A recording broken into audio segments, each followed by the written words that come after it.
আমরা অলরেডি দেখবো যে কিছু কমন টাইপের math 1/u 1/v 1/f f equals to r/2, তারপর কোথায় বিম্ব বিবর্তিত হবে, স্ফুটিত হবে, উত্তল দর্পণের অ্যাডভান্টেজ গুলো, অবতল দর্পণের অ্যাডভান্টেজ, সমতল দর্পণে বিম্বের সাইজটা, বিম্বের পুরো দৈর্ঘ্যটা যদি মানে বস্তুর পুরো দৈর্ঘ্য বিম্ব পেতে হইলে দর্পণের সাইজটা অর্ধেক হওয়া লাগে অ্যাটলিস্ট।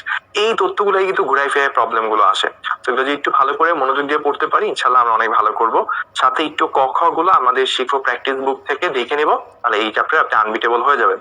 এবং এই যে চিত্রগুলো আছে, অবতল দর্পণের চিত্র, উত্তল দর্পণের চিত্র, সমতল দর্পণের চিত্র, তিনটা দর্পণের যে চিত্রগুলো আছে এগুলো বাসায় কয়েকবার করে নিজে হাতে এঁকে প্রত্যেকটা চিত্র অ্যাটলিস্ট 5 বার করে, প্রত্যেকটা চিত্র উত্তল দর্পণের সামনে পিছে যে কোনো জায়গায় বসে রাখলে কোথায় বিম্ব তৈরি হয় এইটা চিত্রটা এঁকে হাতে 5 বার প্র্যাকটিস করবেন। অবতল দর্পণের জন্য সেম চিত্রগুলো এঁকে 5 বার প্র্যাকটিস করবেন, সমতল দর্পণও 5 বার করে যখন আপনি প্র্যাকটিস করে ওস্তাদ হয়ে যাবেন তখন দেখবেন আপনার পরীক্ষায় ভালো রেজাল্ট আসবে। তো সবাই ভালো থাকবে, সুস্থ থাকবেন, আল্লাহ হাফেজ। আজকে ক্লাস এই পর্যন্তই। আসসালাম। ডিসেম্বর, জানুয়ারি, ফেব্রুয়ারি 6 মাস অ্যাটলিস্ট আপনার হাতে আছে। মার্চের আগে পরীক্ষা হবে না এটা মোটামুটি সবাই শিওর, মার্চের শেষ দিকে হয়তোবা হবে। তো এখনো অ্যাটলিস্ট 6 মাস ফুল আপনার হাতে সময় আছে। এই 6 মাস ফুল যদি আপনি কাজে লাগান, আপনি যদি এখন পর্যন্ত আপনার ম্যাট্রিকের যে সিলেবাস, যে ফিজিক্সের 7টা অধ্যায় আনুমানিক আছে, ওই যদি একটা অধ্যায়ও পড়া না থাকে, স্টিল না আপনি ফ্রম টুডে আজকের দিন থেকে যে আপনি শুরু করেন, বা আপনি যদি 3 মাস জাস্ট লাগাতার ভালো করে দিনে ভালো করে 10 থেকে 12 ঘন্টা পড়েন, ইটস ভেরি মাচ পসিবল যে আপনি শুধুমাত্র বোর্ড পরীক্ষাই না মানে বৃত্তি টিত্তি পাওয়ার মতো ভালো রেজাল্ট করে ফেলতে পারবেন। গোল্ডেন এ প্লাস কি আরো বেশি কিছু করে ফেলতে পারবেন, শুধু ফিজিক্সের জন্য, সব সাবজেক্টের জন্য। কারণ গোল্ডেন এ প্লাস পাইতে হলে সব সাবজেক্ট মিলায় পাইতে হবে। এটা ভেরি মাচ পসিবল।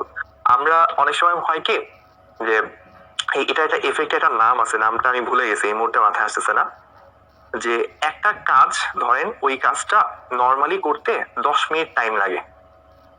তো সকাল 10টা বাজে আপনাকে বললো যে দুপুর 12টায় ওই কাজটা করতে হবে। একটা এক্সাম্পল দিই। এক্সাম্পল হচ্ছে কি যে ধরেন আপনাকে বললো দুপুর 12টায় একটা টপিকের উপর পরীক্ষা দিতে হবে। সো ওই টপিকটা পড়তে 10 মিনিটই মোর দ্যান এনাফ। কিন্তু ধরেন বললো যে 12টার দিকে যে পরীক্ষাটা এটা খুবই ইম্পর্টেন্ট, এই পরীক্ষার উপর ভিত্তি করে তোমাকে অমুক মার্কিং করা হবে, অমুক যাচ করা হবে, তুমি ওই জায়গায় যাবা, এই করবা সেই করবা। তখন হয় কি সকাল 10টায় যখন আমি শুনছি যে আর 2 ঘন্টা পরে তো আমার ওইটার উপর পরীক্ষা, এটা তো খুব ইম্পর্টেন্ট, খুব সেন্সিটিভ, তখন আমি এই টানা 2 ঘন্টা কিন্তু ওই 12টার পরীক্ষার ওই সময়টা নিয়ে চিন্তা করবো, আল্লাহ এটা কি হবে, ওইটা কি হবে।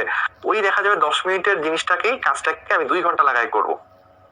কিন্তু ওই জিনিসটাই যদি আপনাকে হয়তো সকাল 11:45 বলতো যে হ্যাঁ আর 15 মিনিট পরে একটা পরীক্ষা আছে, এটা 10 মিনিটই মোটামুটি এনাফ প্রিপারেশন নেওয়ার জন্য, তুমি 12টায় পরীক্ষা দিও, তাহলে দেখাই তো ওই 15 মিনিটেই হয়তো আমি পড়তাম, ওই সেমই জিনিস করতাম। তাহলে 15 মিনিটের কাজটা আমি একটু আগে কি হয়েছিল 2 ঘন্টা ধরে করছিলাম। তো অনেক সময় আমরা এরকম হয় যে অনেক কিছু আমরা যেইটুকু টাইম লাগে তার থেকে অনেক বেশি টাইম লাগাই করি। আবার কিছু উল্টা এক্সাম্পলও আছে। ধরেন ইন্টারে উঠবেন যখন, বা হচ্ছে আপনি ধরেন পরীক্ষা দিবেন, কলেজের টেস্ট পরীক্ষা, বা আপনি কলেজের কোনো একটা হাফ ইয়ারলি পরীক্ষা, সরি স্কুলের টেস্ট পরীক্ষা বা হাফ ইয়ারলি এক্সাম। তো ওইটার জন্য হয়তো আপনাকে 10 মাস পড়ার কথা ছিল, 10 মাস পড়ার কথা ছিল, কিন্তু আপনি ধরেন তেমন কিছুই পড়তে পারেননি। আপনি 1 মাস বা 2 মাস আগে এসে আপনার মনে হলো না এখন আমার পড়তে হবে, আমার তো হাতে সময় খুব কম।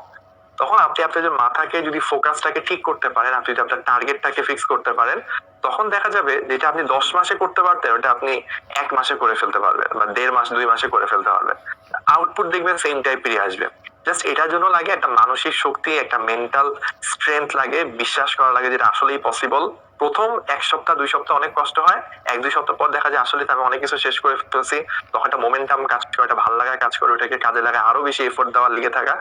1-1.5 মাস 2 মাস এরা ভালো করার জন্য। সো অনেকেই ভয়টা পান, আমি জানি না এই ভয়টা আপনাদের কেন এত বেশি আসছে, বাট এটা ট্রু যে এখন থেকে দ্বারা আপনি ভালো মতো এফোর্ট দিলে, স্পেসিফিক্যালি কয়দিন পর আপনাদের LGPA 5 ক্লাস শুরু হবে। গত কয়েক বছর এটা প্রচুর পরিমাণে ঘটছে যে ভাই একাডেমিকে 9-10, আগে আপনারা তো 9 এর সিলেবাস নাই, শুধুমাত্র 10 এর সিলেবাসের উপর পরীক্ষা। 9-10 2 বছরে তেমন কিছুই পড়ে আসি নাই, LGPA 5 এর ওই সময় থেকে সিরিয়াস হয়েছে, LGPA 5 কোর্সটা 3 মাসে যা সিরিয়াসলি করছে, গোল্ডেন এ প্লাস পাইছে, 1220, 30, 40 পাইছে, এরকম প্রচুর এক্সাম্পল আছে। সো এখন পর্যন্ত সবকিছুই আপনার হাতে আছে, চাইলেই পসিবল, ভয় পাওয়ার কিছু নেই। আমরা আমাদের ঢাকা বোর্ড 2024 আসা একটা প্রবলেম দেখবো। ফার্স্ট আমরা গ থেকে শুরু করি। গতে বলতেছে এটা একটা অবতল দর্পণ, এখানে মার্কিংটা পুরো প্রপারলি হয় নাই, এখানে একটা এইদিকে মার্কিং দেওয়া উচিত ছিল, অবতল দর্পণ যেহেতু, পিছে হচ্ছে সিলভারিং করা। তো আমাকে বলছে বক্রতার ব্যাসার্ধ হচ্ছে 25 সেন্টিমিটার, সরি 20 সেন্টিমিটার। তার মানে আমি এখানে জানি কি এফ এফ হচ্ছে 20 সেন্টিমিটার বলে দেওয়া আছে। আর বলছে দর্পণটি থেকে 25 সেন্টিমিটার দূরে একটি এতটুকু লম্বা দণ্ড রাখা আছে, তাহলে ইউ হচ্ছে 25 সেন্টিমিটার। এই দুটা ডাটা আমাকে দিছে। দণ্ডটির প্রতিবিম্বের দূরত্ব নির্ণয় করো। অনেক কঠিন অঙ্ক ভাইয়া, এই অঙ্ক আমি কেমনে করাবো বলেন?